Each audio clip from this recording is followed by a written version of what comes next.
దసరా నవరాత్రులలో 5వ రోజు అమ్మవారిని శ్రీ లలితా త్రిపుర సుందరీ దేవిగా అలంకరిస్తారు. త్రిపురాత్రయంలో 2వ శక్తి లలితా అమ్మవారు.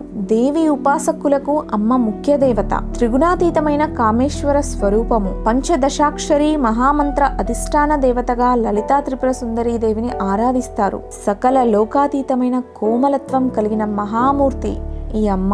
చెరకుగడ, విల్లు, పాశాంకుశాలను ధరించిన రూపంలో కుడివైపున లక్ష్మీదేవి, ఎడమవైపున సరస్వతీదేవి సేవలు చేస్తుండగా లలితాదేవి భక్తులను అనుగ్రహిస్తుంది. దారిద్ర్య దుఃఖాలను తొలగించి సకల ఐశ్వర్యాభిష్టాలను సిద్ధింపచేస్తుంది. లలితా త్రిపుర సుందరి శ్రీ విద్యాస్వరూపిణి, సృష్టి స్థితి సంహార స్వరూపిణి.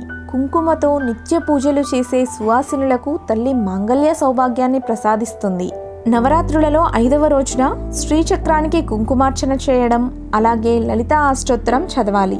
ఈరోజు ఓం ఐం హ్రీం శ్రీం శ్రీమాత్రే నమః అనే మంత్రాన్ని 108 సార్లు జపించాలి. అలాగే నవరాత్రులలో 5వ రోజు లలితా త్రిపుర సుందరీ దేవికి నైవేద్యంగా దద్దోజనం నైవేద్యంగా సమర్పించి అమ్మవారి ఆశీర్వచనాలు తీసుకోవాలి. ఇలాంటి మరిన్ని వీడియోస్ కోసం దైవత్వం ఛానల్ని సబ్స్క్రైబ్ చేసుకోండి.